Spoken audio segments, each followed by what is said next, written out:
Are you drowning in your real estate business? Maybe there's more opportunity than you can possibly keep up with. It's probably time to start considering building a team. And I have failed more in this area in terms of bringing people into my world than anyone I know. So I feel qualified to help you through this journey. Traditional success as a real estate agent will have you working every evening, every weekend, and it's simply not sustainable. At some point, you have to consider leverage in terms of not only systems and marketing and those types of things, but people and empowering people in your business to drive those systems that you've built. Stick around to the end of this video. I'm going to be giving you an exact blueprint, the 6 stages of real estate growth. So stick around for that. If you like the video, please give me the thumbs up. Make sure you subscribe to the channel and turn on notifications so you're the first to know about videos when they hit.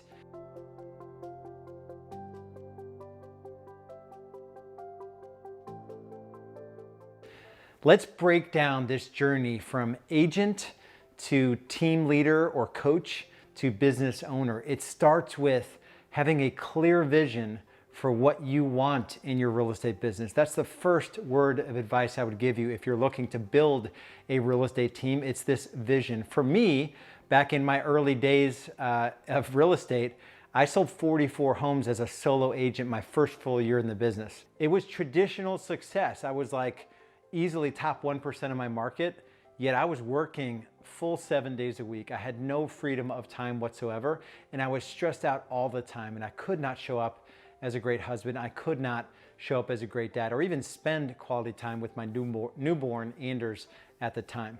And so the vision for me was a simple vision about leveraging the form of people and system 3 years out, where I was working 40 hours a week and only working listings during business hours. A simple vision allowed me to build the team that ended up, going to 400 plus transactions just a few years later. So that's number one, is a vision. And I guess the second point I would say here is to make sure you're ready to make this transition. A lot of times, agents get so burnt out in their business, yet they don't have enough opportunity. They don't have enough leads coming in to support bringing on agents. And so make sure that you're creating the problem, because you're attracting so many buyer opportunities and so many seller opportunities in the business. That's another mistake I see, is that agents just aren't ready to make the transition. Here are a few things that you need to know if you're going to start a real estate team. First thing is that you need to be ready. It's a big responsibility to get someone to stop what they're doing and join what you're doing and join your real estate team. You must be ready, not just mentally. You have to have enough leads. You have to have the right systems, the sales systems in place, the accountability, the cadence, the tracking. All of that has to be in place before you allow someone to come into your world. For me, I spent a full 2.5 years I was doing the business. So it's this I do it, we do it, they do it. I do it was 2009, I did 58 transactions. I only hired my first buyer agent late in that year.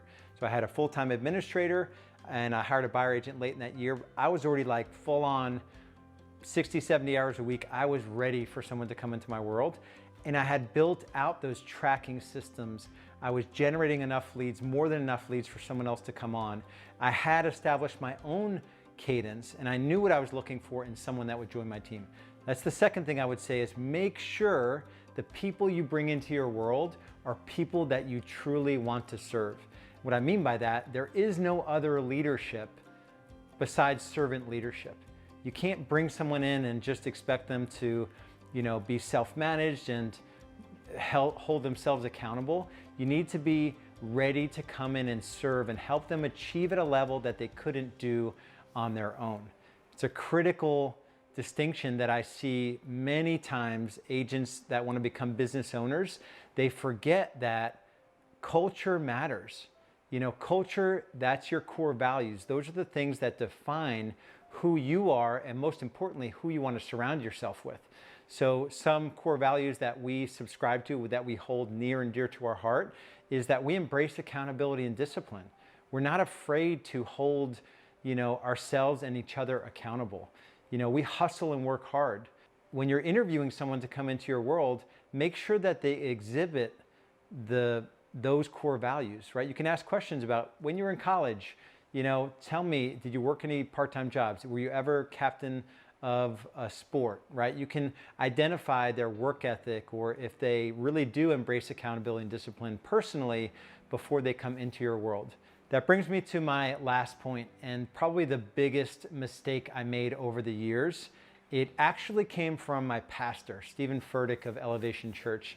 And this was probably over 10 years ago. He gave a sermon. The series was called The Power of Potential. And there's actually like a minute 30-second clip on YouTube. If you look up Steven Furtick, F-U-R-T-I-C-K, relationship advice, you will see that minute and 30 seconds that changed everything for me when it came to looking for talent. And it was basically this. He was speaking to women at the time. He said, women, ladies, you guys are all about guys with potential. Like, you see a guy that has all this potential, yet he's like eyeballs in debt. He's addicted to porn. He is overweight. He is watching sports, Saturday, college football, Sunday, all three games, right? He has massive potential, yet how he's actually showing up, his patterns are not representative of what he's going to do in the future. So at that moment, it was this major awakening for me. I guess it was probably a year or two into my hiring, me building a team, because I remember looking back at all the people that didn't make it. I was looking for potential, yet they had no pattern of fitting the things I knew they needed to fit to be able to be successful in real estate. Most importantly, accountability, discipline, hustle, work hard, positive attitude, growth mindset, team players, those sorts of things. Those are all things that you can get really specific on before you go into a relationship, a business relationship with someone. So always look for patterns rather than potential. We don't need to bring folks into our world that have potential, yet they haven't proven themselves. Practically speaking, real estate is a contact sport. So as you're building your business, you better be, paying attention to the fact that you have to time block your day and make, contact, have meaningful conversations, set appointments, meet people, and sign people to work with you as a buyer client or as a seller client. Oftentimes in the recruiting process, when you make that decision to build a team, you forget what it took to get to the point where you are in your business. And somehow we just forget that, maybe it would be helpful if this person that I'm bringing onto my team had any experience whatsoever in customer service or being on the phone or new business development or anything. A lot of times someone gets their real estate license, they have no pattern of anything related to sales, and we bring them into our world and we hope that they're going to live up to their potential. And I will tell you, 9.5 times out of 10, it doesn't translate. So make sure you're honest with yourself about who you're bringing into your world and their ability to really hit the ground running. Because when you start building a team, you still have to remain in production. So you still have to do the job of a real estate agent.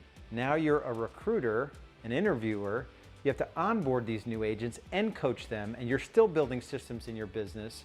You're still having to now lead generate, but also bring on your recruiting and lead generating for talent.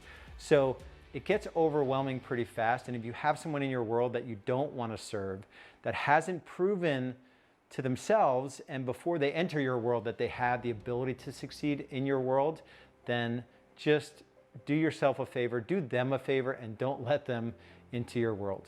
If you're at the point in your journey where you wish there was just a roadmap, right? If someone could just show you the different stages of growth, how you need to show up personally, the systems you need to put in place, the questions you need to ask yourself, I've got that report. I put it together. It's called the Real Estate Business Growth Navigator. Go to realestatebusinessgrowth.com. That's realestatebusinessgrowth.com, and I'll take you through every one of those stages.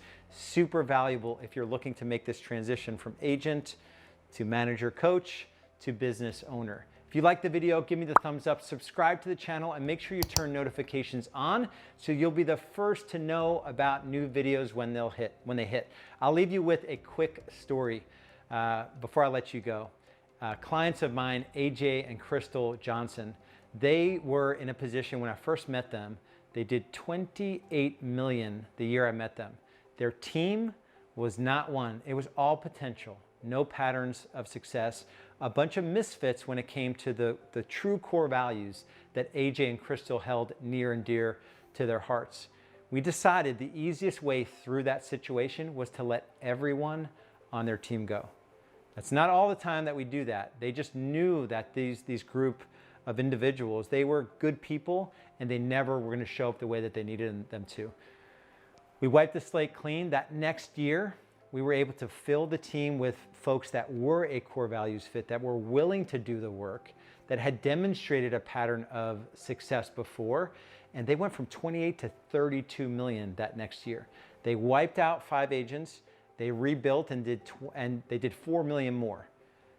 That next year they went on to 40 to 50 million, they did 90 million just a few years later.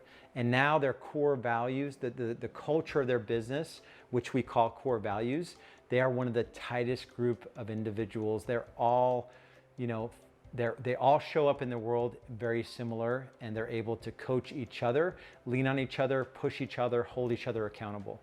So even if you need to make some necessary endings that might feel hard, sometimes on the other side of those difficult conversations will open yourself up to just an awesome opportunity for growth. We'll see you in the next video.